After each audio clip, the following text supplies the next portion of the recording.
fellow viewers. Welcome to today's episode of the Proverbs 31 Woman, and I'm your host, Pastor Joan Lafont.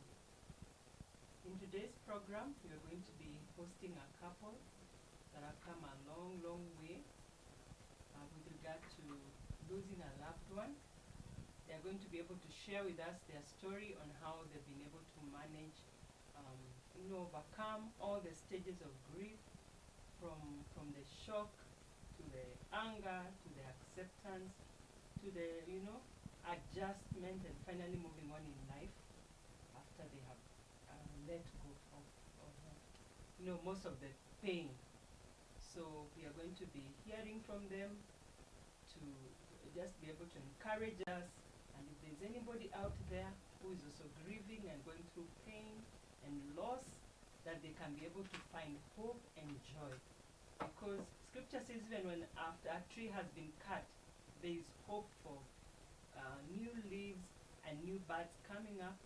There is hope for new life, after an experience like that. This is a program that is here to just enhance marriages, enhance families. We believe in kingdom marriages and just the practical Christian living, the application of the Word of God, and the guidance that come even from mentors, so that we can be able to build strong homes and strong families. We understand grief can really affect a marriage. Grief can dent a relationship. So the guests today will be able to even just further on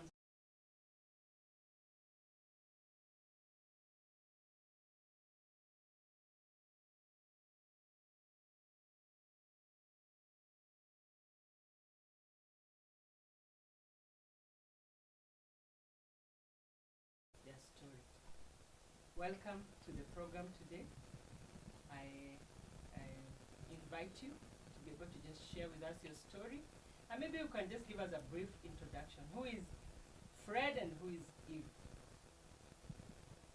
Karibuni. All right. Thank you very much.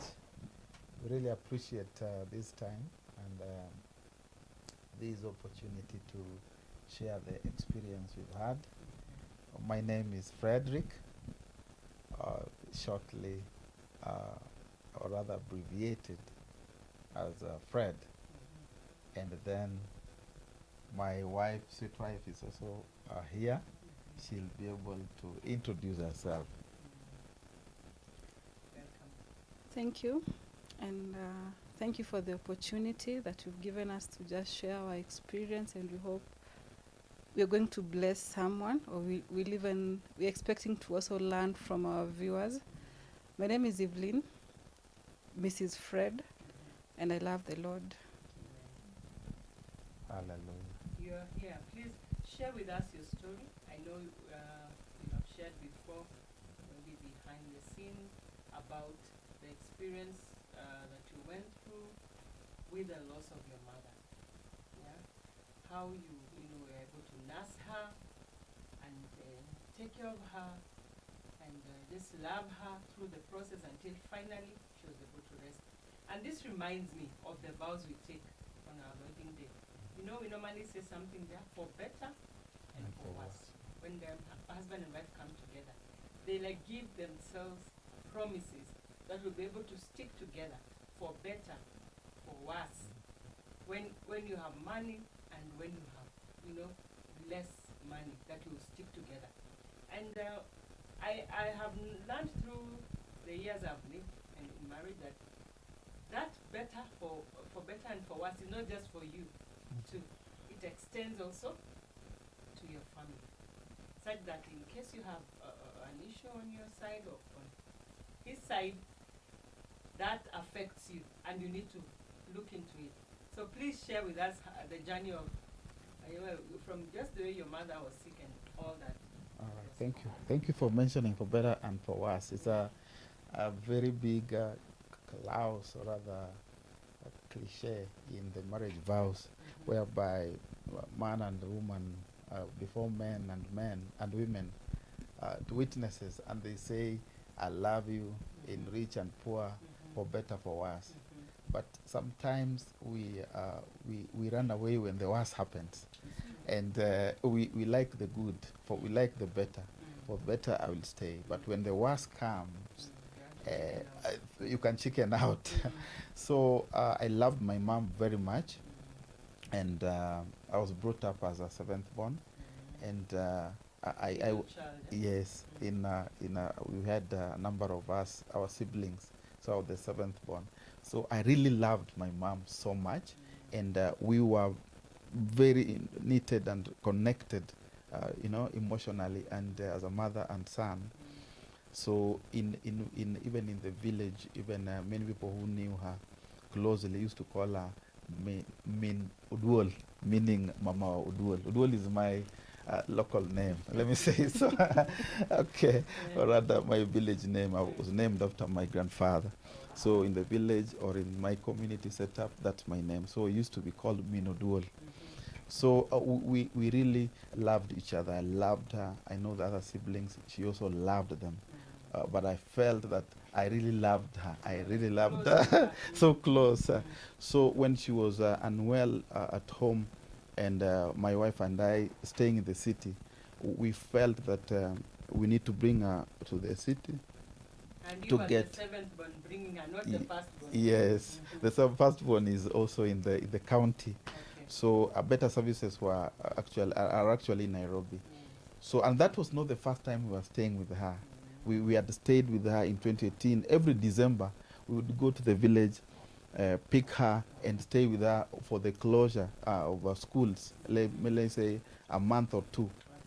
Okay. So over the Christmas holidays. So it was a common thing to have our mom in our house, and my wife and her really bonded so well during those times, and even with my children.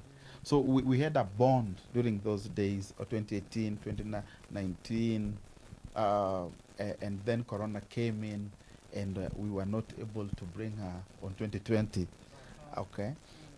But she was diabetic and hypertensive, so she was battling the two, and also she had the issue of weight.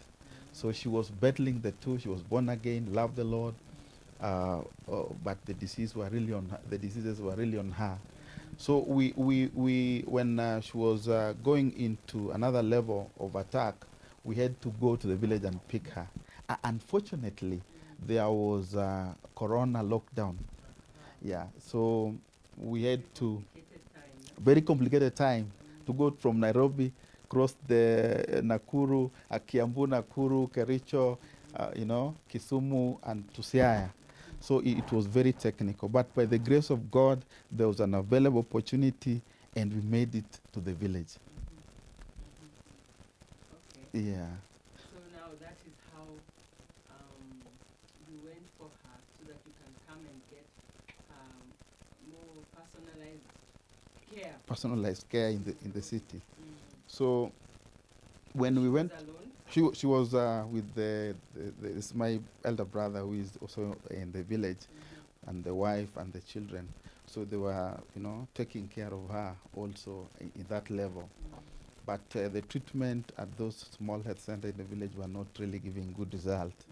So we had that opportunity of bringing her. So we, together with my wife, and it was a very funny opportunity that we had, because by then you either had to use a chief's letter, police letter, or essential service provider, and I wasn't. I wasn't. I wasn't an essential service provider, though they said bankers would have that letter, but it was a bit restricted. Yeah, why would you go to the village? What banking services would take you to the village? So I had to use an opportunity of a funeral that was happening down there. So my vehicle was included in the entourage of the village, and that's how we made it to the village. That was early 2021. Yeah, when Corona was still moving around, and people were so scared. Yeah. Actually, the second week of April. That is, I know in that time there were no schools, because previously now everybody has been locked down. Okay, now we can talk about. You mentioned that mom used to come to your house over the Christmas holidays and have good times together with your children. But now here she is coming as a mother. Please talk to us about that.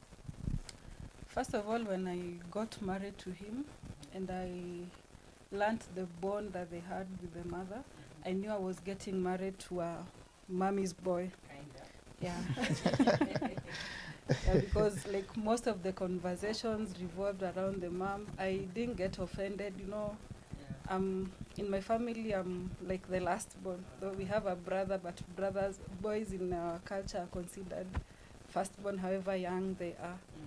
So I didn't get offended with him being a mommy's boy or something, because I had seen my younger brother bonding with my mom, so I gave him that opportunity to like take care of mom. So when we were not able to bring her over in 2020 because of COVID, and we were not able to go, then this opportunity came like when she was sick, and every time we received calls like she was taken to the hospital, nothing happened, we are not seeing any improvement, so we decided to go. But now this time when we were bringing her over, we didn't expect her to be in that condition that she was in. We thought, what condition was she in? like, this is somebody who was able to walk, like she would walk around the estate, and most of the vendors, like the mamambogas and the fish lady, knew her because they would see her walk around the estate. She was an active woman. An active woman, and she didn't like sitting in the house and all that time. Because I remember when she came in 2018, I just gotten a new job, and I had to leave my 2-month-old baby with her in the house, and she was supportive at that time. So when she came over, like she was not able to like get through the stairs. We struggled. We took like half an hour for her to get to 3rd floor where we were staying.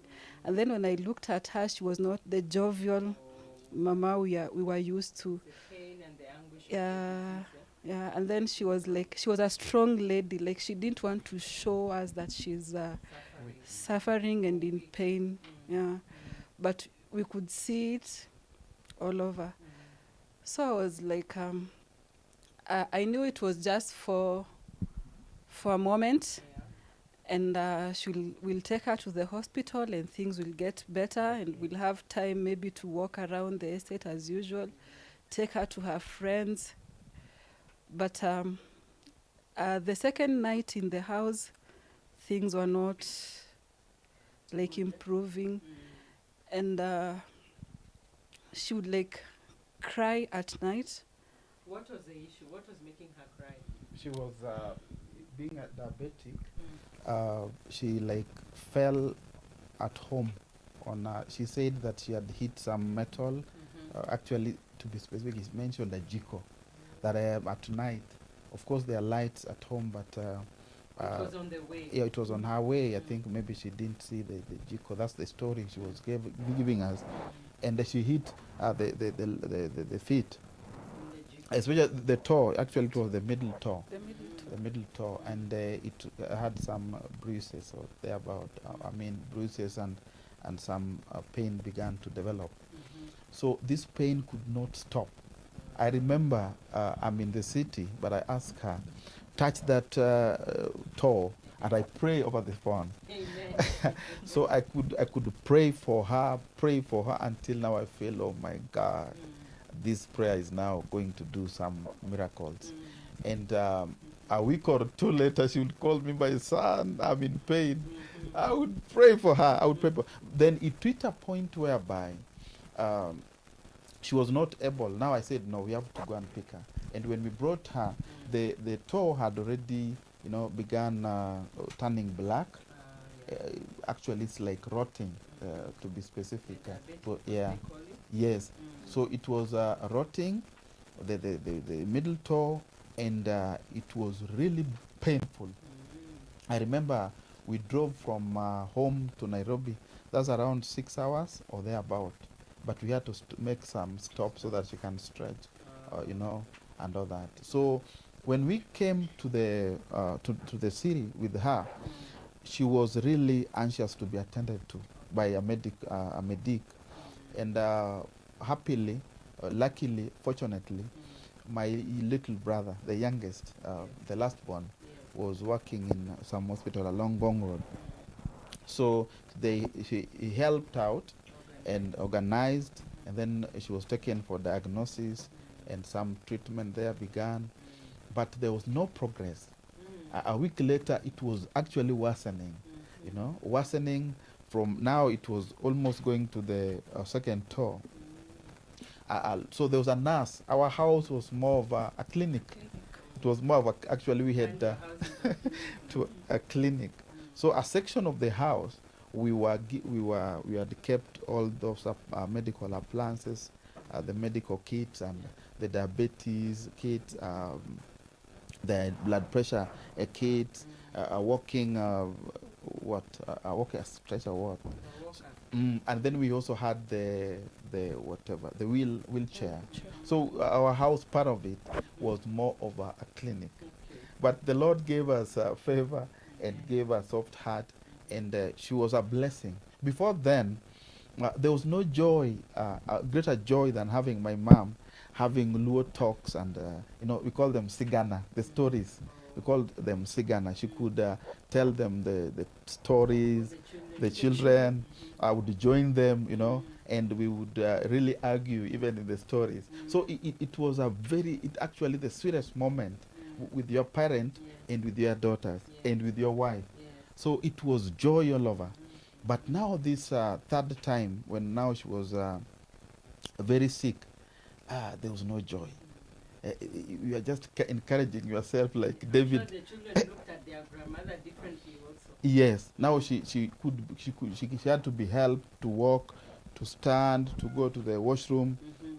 So it wasn't joy. There was some pain, but hope that she will recover. So this continued. Now the hospitalization was happening. A nurse was coming to inject her some antibacterial or whatever they call it, a pain reliever. Until now, these toes were not actually improving. So when we went to the hospital with my brother, my wife, and before the doctor, we saw the doctor. That now, the last day before now, all this now began. The surgeries began. So when I always say that when I go to the hospital, whether it's me or I'm taking my daughter or my wife or whoever, I always look at the doctor in the face. Yes. Yeah. Volumes, eh? Yes. The expression can tell you volume. We can, whatever he speaks, the words can sometimes be different with the expression. So when the doctor opened that toe, it was in like a plaster like. So when it opened it, the expression I saw in his eyes, in his face, I knew things are not right. Things are not right. Yeah. And that is now the journey began there. The doctor mentioned this toe, we must cut it. Oh God. That was the moment. That was my moment. I looked at my brother. I saw the eyes were red. Oh my. I thought I would get comfort from him, but it's already down. So I had to comfort myself, like David. The Bible says that David encouraged himself in the Lord. I look at my mom. She was disappointed. She had what the doctor said. She looked shocked as well. So we were four, shocked. You didn't expect that. And as a man of faith, we begin, God says, something speaks in your heart, it will be well. You give yourself encouragement. And we said, we cannot do it now, doctor. Give us a day, we are going to come. And when we had that, we had to move to a second opinion and see, is it really something that has been done? Now, we went to another hospital in Langata. When we were there, the same words, this has to be cut. Actually, the second opinion made it look like an emergency. Like they wanted to do it immediately, right there. They were like you don't need to call the entire family to come and do the consenting sit. Just do it, then explain to them later. And Because it's like we're getting late. we are getting late. Yeah. So you would see the infection moving Mm. up. Like when we took her to that hospital, it was just the middle toe. Mhm. Then within like 3 hours, the other toe was infected, and by the end of that day, we had all like 4 toes turning black.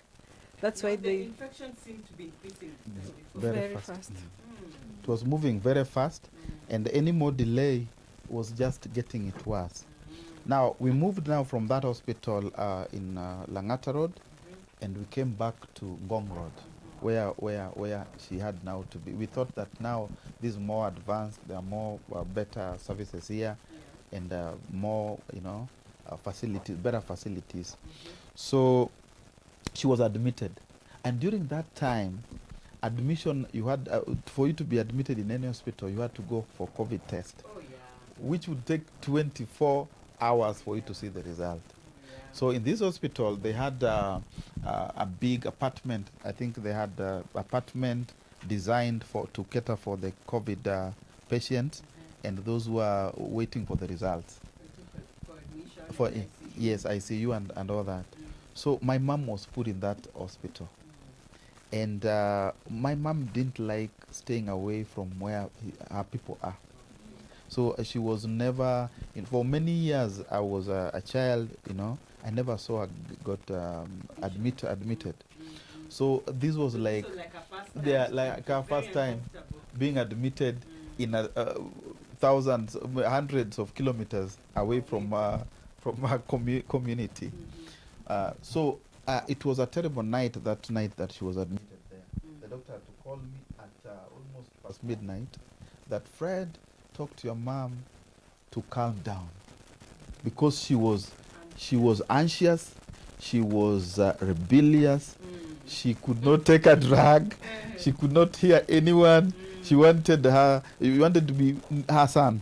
You wanted her son, you wanted to be near her people. So at midnight, I'm called by the doctor who was to dispense some drugs, telling me, Fred, talk to her, we can't handle her anymore. And I had to call. I told Mom, we brought you to the city here for better care, Yes. and we want you just to comply, please, for the sake of your health, Mhm. and for the sake of Of all of us, us, of yeah. our joy. Mm. Please just comply. Mm. And then she listened to me. She used to listen to me a lot, Mm. because I think the bond we had and the respect that we had for each other. Mm. So she listened to me, Mm. and she allowed herself to be treated. Okay. So that night it went, and she was tested, and the results were negative. And now she was to be moved now The from the COVID test now. yes, the COVID test turned negative. Yeah. Actually, what happened? She had gotten an injection, the COVID how do you call it? The vaccine. The vaccine. She had been vaccinated. Okay. So possibly there was no way, maybe she could contract whatever, the disease. So by the grace of God, it was negative, and she was admitted. Now due for what? For the surgery, yeah, for the amputation. Yes. So that was now the most horrific times that we had, because she's been with us for some weeks in the house, being treated, being checked. Now she's away at the hospital. She's working 8 to 5 like me. I'm working 8 to 5. So we had like 2 ladies who were helping and supporting us. One supporting the children, and one supporting her. Yeah. Yeah. So You had to now even employ somebody to take care of her. Just Yes. Specifically for her. yes, because she needed to be taken to the washroom. She needed to be checked, blood pressure, sugar, all the time. Yes. So while I'm away at work, she's away at work. Yeah. The lady would help us, and she was very helpful. Yeah, we thank God for that. Yeah. Also, they bonded so well with the lady. Like, she would not allow anyone else to maybe take care of her. When I'm not around, it's that lady, and no one else can dispense her drug or give her her food. So they were so close and friends with this lady. And now when she was now admitted in the hospital, treatment began. She was now due for the amputation. But there were things that had to be met, some conditions that had to be met. So there's a delay again. Okay. Remember, and the infection is advancing, and the delay is also, here with us. So she really had to stay for how long was it? 5 days. 5 extra days. Extra days. The infection advancing, pain is actually increasing. Things are worsening. Bills also, and we are also anxious. What next? What next? People at home are all anxious. What's happening? What next? I had to even call a doctor. What is happening? But the doctor mentioned that her oxygen levels are they're not stable. Okay. Yeah, they are saturated. You used the word. There was some saturation in the lungs. Yes. So the oxygen levels were not very stable. So they had to wait for the oxygen to stabilize for her to be in the theater. I was the third day I called the doctor. I said, no. We can no longer wait. You are the guys who said this infection is advancing. But now here, you're also giving some, what do I call, a disclaimer that she cannot be in the theater without with oxygen supply, kind of. So that was a really anxious moment for us. I was working, serving where I was working at, and my mind is at home. My mind is at home. You are serving clients. Your mind, you are so anxious. You are like, what next? What next? You've prayed all the prayers you have. You've read the relevant verses. Yes, that can help you and give you some strength and faith. and faith. But still, things are not going on. My wife is now coming from work to the hospital. Sometimes, because there was somebody to be there, my sisters would come one by one, in a rotational kind of, to help her. So she would also sometimes miss job or rather ask for leave and to be with her. So it was like a burden that we were now shouldering, the two of us, equally, by the grace of God. And for that, I always appreciate her. I always appreciate her. It was, I think, one of the most intense moments that I went through. And she was there, like, there, this is it. And like it bring, yes. And to me, that was for better and for worse.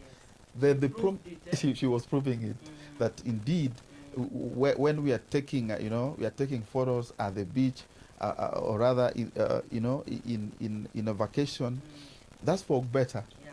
You are having some small money, going there and doing some little shopping here, there. That's for better. But now, worse. When the worst happening, you have a sickly parent, 71 years, cannot help herself. She has to be moved to the washroom. She had to be bathed. She could rise up in the morning, bathe, Leave you in the bed. Leave me in the bed, oh my God. You love so much.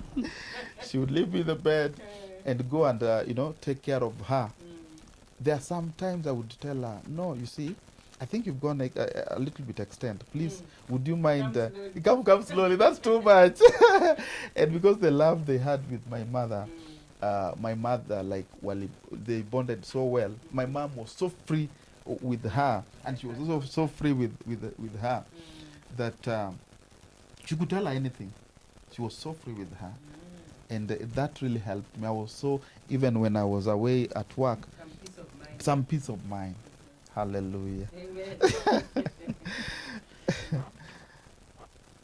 So, here she is. yes. Yeah, she's been amputated.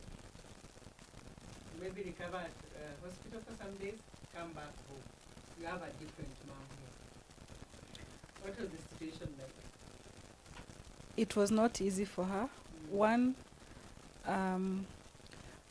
I think we would have taken her through some counseling for her to accept her new condition. That was not done? It was done, but I still feel it wasn't intense. Like, they didn't take the time that was required. So she comes home. This is somebody who's been using both legs for over 70 years. Yes. Now she has to learn to use one leg. So the children are not used to seeing her there seated and crying and all that. They And would now question you. they would ask, but I told them that Shosho is unwell. Just bear with her, make her happy, don't disturb her. Akisema hataki kelele, just keep quiet or go somewhere, do what you want to do. And now you see we like all our lives now are going to revolve around her. We at some point I even forgot that I had children. And you see, you told us earlier you had a young one. Yes. So 2 months, you say? no, she was a year by that this time. Yeah, she was a year. So like you forget that you have children. Like when I leave the office at 5, instead of thinking calling home to find out how the children were, I would call at the hospital and then I would rush to just be the traffic and be with her at the hospital. You came like your child, eh? Yeah. So I get home when the children are asleep. I leave when they're still sleeping. So I only get to see my children on weekends.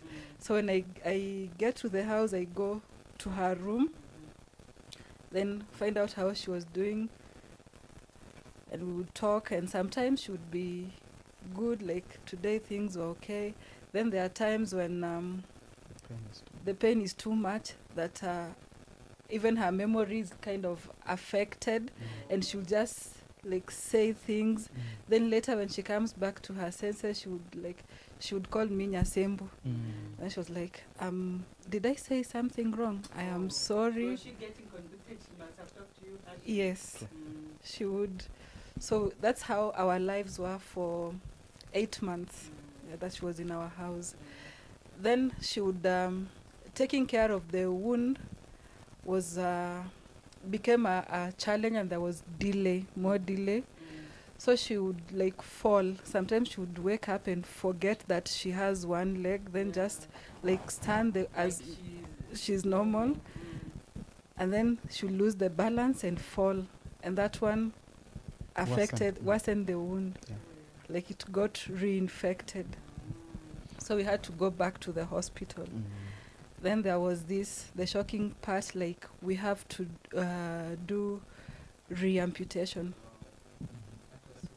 That was so painful. Yeah, it was very painful. But even before reamputation, the most again intense moment that we had as a family was now on the initially the doctors said they're going to do what? They're going to amputate the toe. Is it the toe?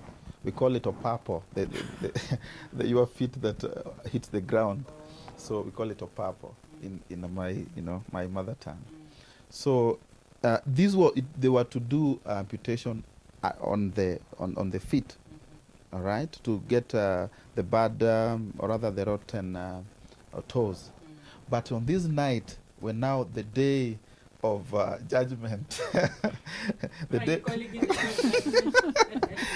I mean the day of decisioning. let me say so.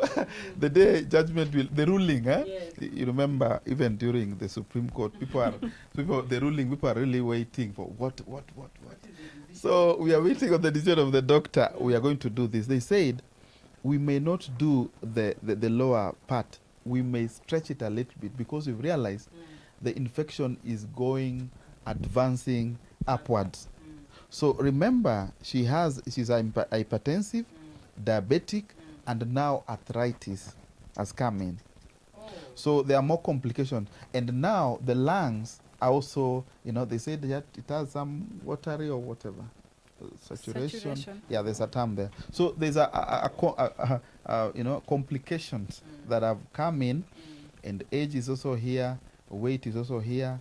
It was an intense moment. So the day of amputation, or the day that now the ruling was being done, we were shocked that we had expected this here, but now it has moved inches below the knee, almost at the knee, below the knee. Yes.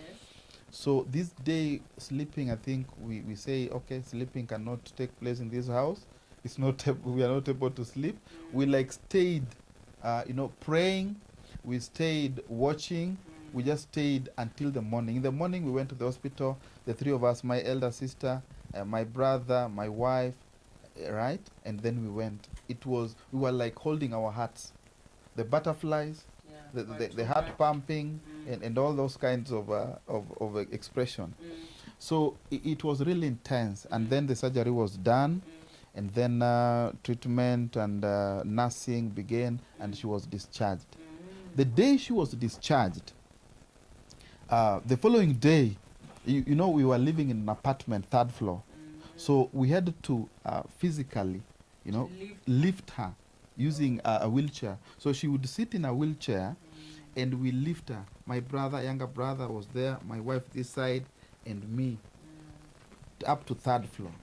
So we said, no, we can't stay in this house. It is tedious taking her to the clinic like twice a week, was so tedious. So we had to look for a bigger house. Yeah. And that's how, by the grace of God, we got a bigger house and a bigger homestead. Okay. And Just to take care of her. just for her. Comfortably. Just for her. Where we were staying, it was a very nice place with nice balcony and all that. But we had to move from that place to a ground. Maybe we were looking for a maisonette or a bungalow. Yes, that she would now walk to her bedroom and with ease. Yeah. And by the grace of God, by the brethren who are standing with us in prayer, and the favor we had, we got the place. Now the journey began of treating her in the house, nursing her wound, and all that. Yeah. So my wife would wake up, take care of her, or the doctors would come in the morning. So she would leave to work almost 9. For that, I really appreciate even where she was working. Oh, the employer was so gracious to her. Yes, they would give her time. I think they had really understood the situation. They had actually come even to see her. Yeah, their bosses, they had seen the situation and they understood. They would come to visit her at home. Or sometimes when I'm taking her to the hospital, I would go with her to work. I drop my wife at work and take my mom to the hospital. So they would, yes, there was a time their manager, their director there came and even mentioned the word of prayer. Amen. So that really gave us a lot of strength. And things were doing so well in terms of supporting us. Financially, people were also coming in, but the financial burden was so heavy. We were using every coin we had. But thank God we didn't sell any property for that sake. God was providing, friends were coming in, but it reached a level whereby our finances had gone down seriously, had gone down, and we even did some small, fundraisers to support. Medical care can be expensive. True. It can be. Health is wealth. Health is wealth. I agree with you. So that's time we saw indeed health is wealth. Yes. And bad health can drain wealth. Yes. Yeah, in as much as you can be wealthy, but bad health can drain it within no moment. Yes. And we thank God for the finances that were coming in and the support that we were getting from all over by the grace. Now, after these wounds were being taken over, being taken care of, she was not really, she had not get used to this one leg. Yes. Yes. So in as much as she needed support, but sometimes she'd wake up from the bed thinking that she has two She's working okay. So she legs. steps one and Oh then my God. Then an she, accident. yes, she fell Okay. twice. Oh Lord. She fell twice. Oh my God. It worsened. We went to the hospital. The doctor said, we are going to do a re-amputation. Oh my, that broke our heart even further. We thought our heart was broken. This one broke it further. This one broke it further. Yeah, it was really. And it was due to an accident. Do- Because she has to relearn Yes. her new status. I tell you. So she was also, when she's in pain, I'm in pain. The children are in pain. Everyone is in pain in this house. So the little children would see, oh, Shosho, Nini, they would talk. And because they had developed some bonding, they would watch movies, some Luo movies, songs. There were songs that were ever in our house, Okay. you know, Repeat mode. on repeat mode. Yeah. She would wake up after being taken care of. She would sit there and just watch those songs, listen to those some preachings in some local televisions, and that was really giving her hope. I would want to I would want to go back to the house when from work. Naingia job, but my mind is there. When will five reach? I go back and stay with my mother. So the love was so much, the bonding was a lot, and now things began to deteriorate. The little hope you have is actually it's dimming. is dimming. We are not giving up. Yeah, there are times that he would look like he's tired, things are not working, but then I would stick let us speak life, let us speak life. If you give up now, what do you expect of her? Like, we should be strong for her. Yeah. It was not easy sometimes. Like, you expect good results, but then when you look at what you are seeing, there's no hope. But then we have to be strong because we are believers and we know that there's always hope in the Lord. God can turn situations around. Yeah. We were looking unto the Lord, and thank God she was also, a believer. So she was also praying with us. It was a prayer house, and it was also a clinic. So during the evening, we'd just pray, we'd just fellowship. She would ask her, what do you need tomorrow? Nguo gani unataka kuvaa? She would ask her, what type of meal would you prefer this evening? Breakfast and all this. Then she was advised how to dispense those insulin. She became a nurse. Oh my, she was a nurse. She was a nurse. So me, I would not see the wound, and I would not see even testing. Sugar testing, the sugar, getting the blood sample. Why? Me and blood, we run parallel. we don't really we are not friends. Yes. So I couldn't see. There's a time she was being nursed in the sitting room. At some corner there was a corner and a seat we had, dedicated for that work. For her. For her. Clinic corner. Yes. So when the cleaning was happening, she would stretch her limb and she would cry, and she would come, my wife would come and hold her like this. And she's crying and kicking. Oh my God. I would also cry. I would just leave that room and go cry in the bedroom. So the children do not see me. Because they see me, they will also cry. So crying can be contagious, just like laughter. So that happened for some time, months.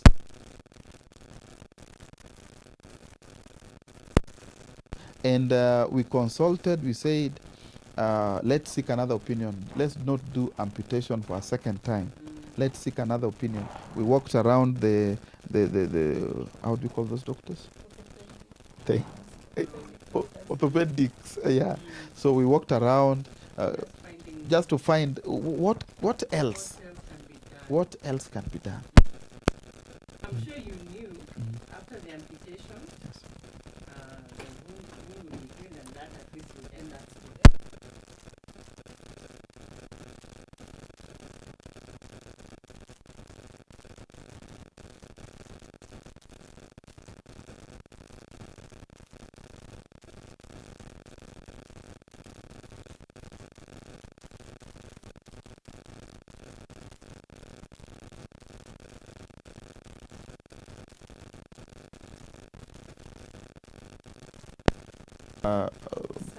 sucking the dirt and all that, Cleaning cleaning it up, it up, drying it up, kind of. drying it up. Mm. And that machine would be close to 30,000 every other week. So Actually spending 30,000 3 times a week. yeah. So things Just to see how well, just to right? see her well, Mm. just to see her well. And to some extent, she was also very cooperative. Even though we made sure we never mentioned the cost Yes, to her. otherwise she would Yeah, like- she would feel, why am I disturbing these children? 30,000 every week or twice a week is not a small money. Yes. Yeah, because we were not really, in high-paying jobs. Okay, so things are worsening. We get another opinion that says.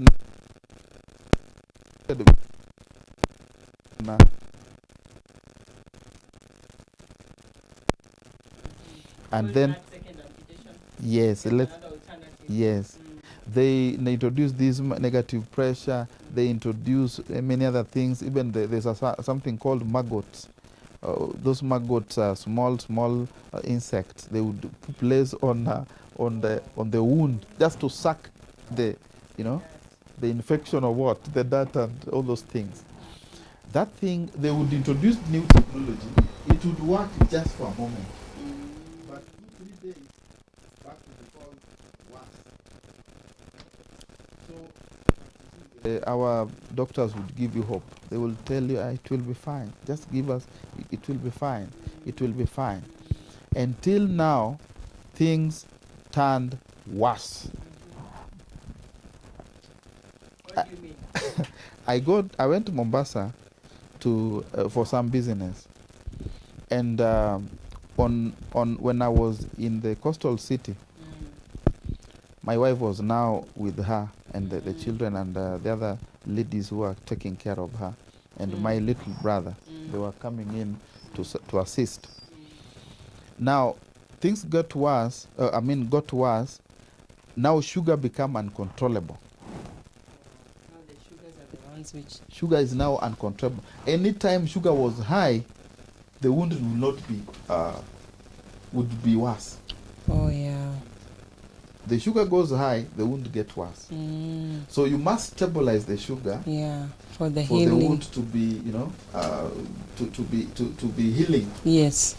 So there are two things now we are balancing: sugar and the wound.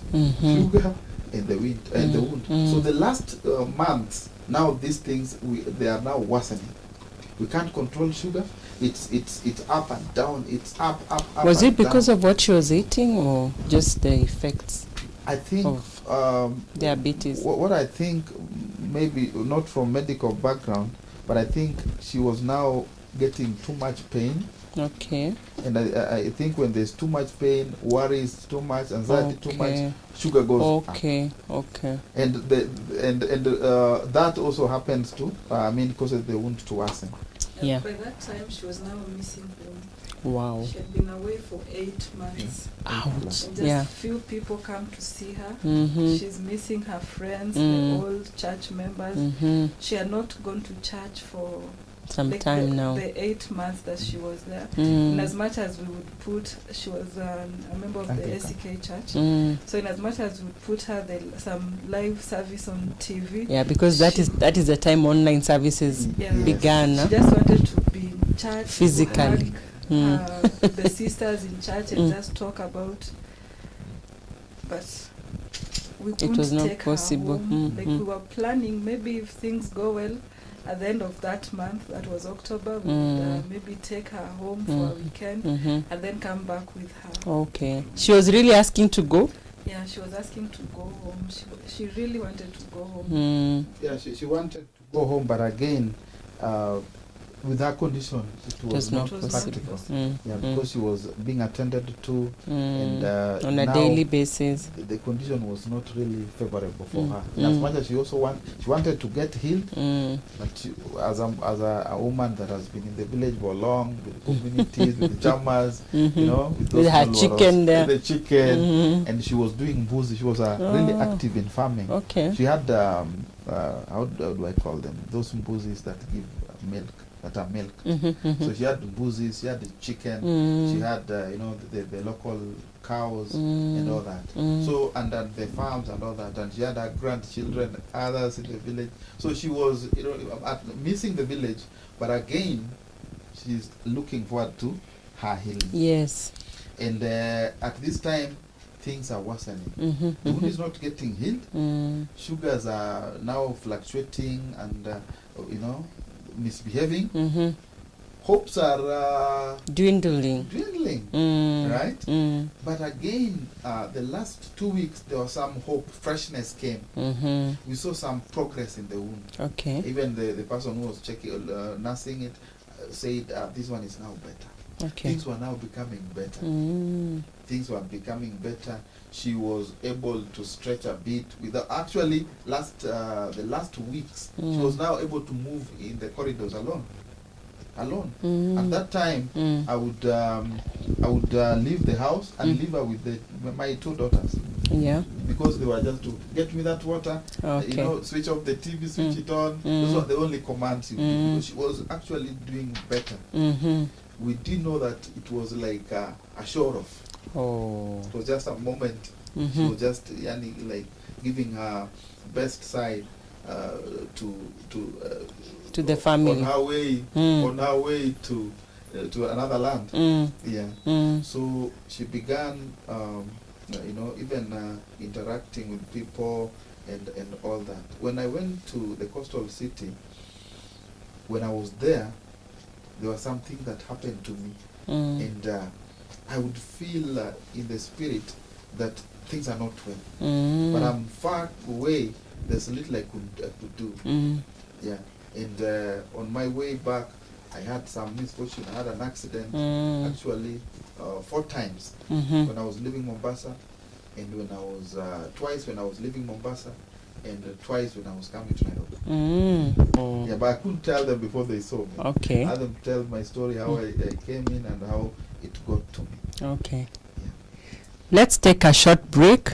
We will be back soon.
Welcome back, our viewers.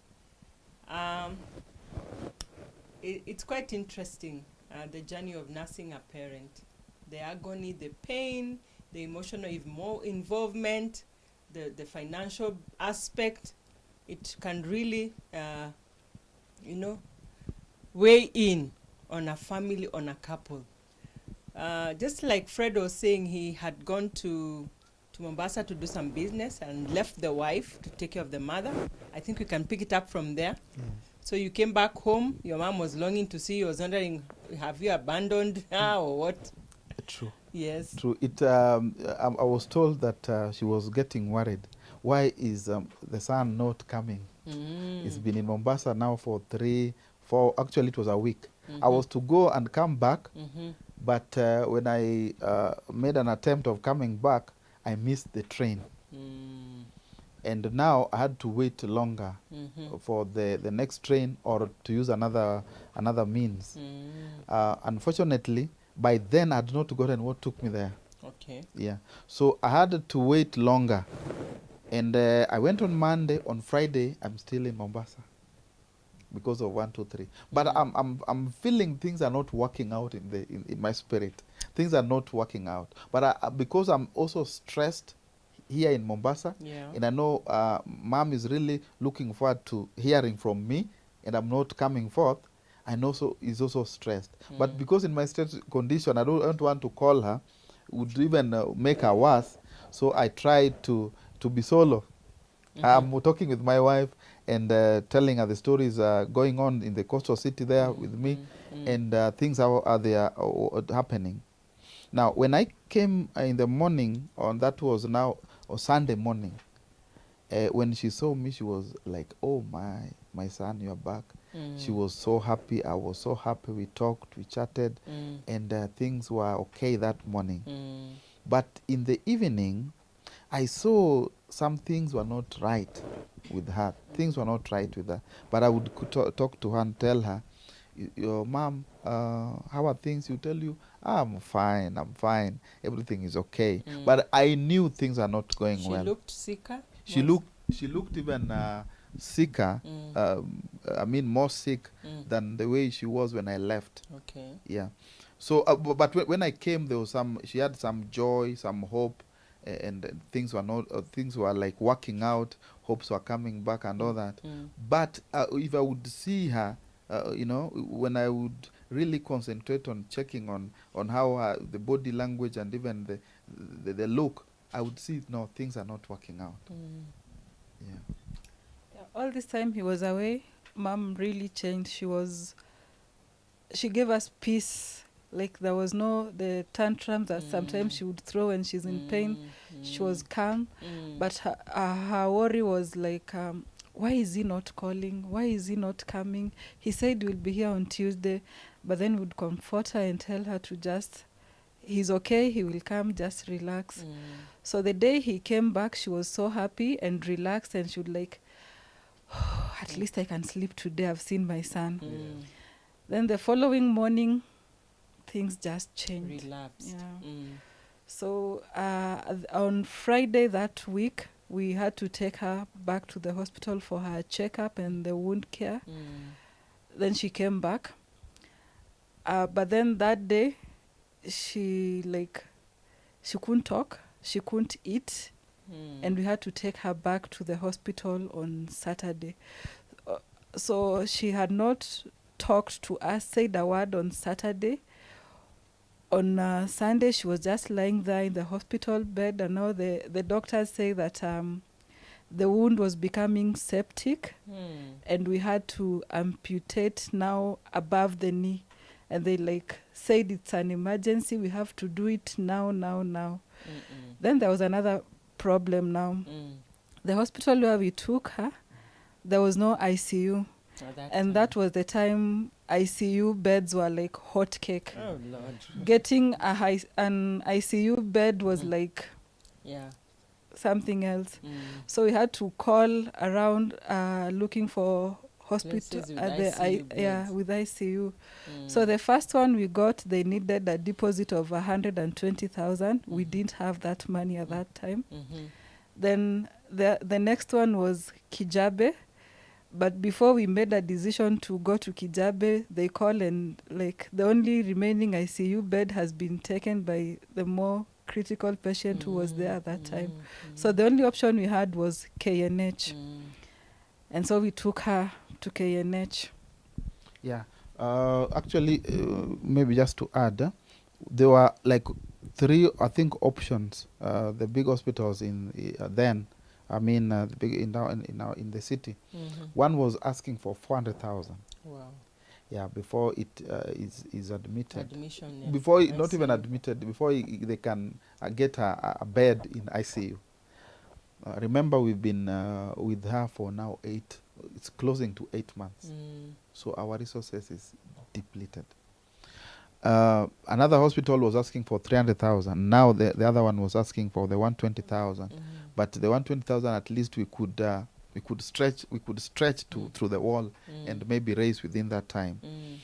But the time now I'm getting my logbook, my title deed, all those things. We are putting everything on the table. Yes, yes. So that if the hospital could take the title deed and the logbook and maybe 50,000 and begin treatment or admit her in ICU, that was possible. By the time we are calling, the bed has already been taken. Oh, Lord. So there's no bed even in Kijabe. So the only resort we had here was to take her to the KNH, where there was a bed. We were confirmed there are two or three extra beds. So we get ambulance. She's hurriedly discharged from the bed, and now she's not speaking. She's not speaking. She will just say, she's not speaking at all. Not mentioning, but if you touch her, she would just, make a sound. Okay. So we've taken ambulance. I'm in my car. I'm driving behind them. My wife, together with her in the ambulance, and the driver and the nurse. So there are like 4 people, 5. The nurse, my mom, my wife, and the driver. So they are rushing to KNH. I'm behind them. By the time they reach KNH, somebody who was not talking for 2 days began to speak. Can you imagine? Oh my. Our faith is like, our hope is restored. We say, oh my God. This time round, oh God, give glory. We love you. So she gets to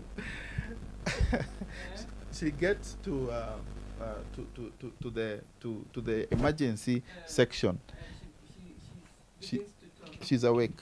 A cousin of mine, together with the wife, comes. There are some cousins and some friends. They came. People are called, and they are available here. So the treatment at the National Hospital began, and she was now to be, admitted for now that surgery. I'm telling you. Maybe we should get more to hear more of the story in our second episode, as they share their experience when they arrive at the hospital and their mother begins to talk. See you in our next episode. Thank you.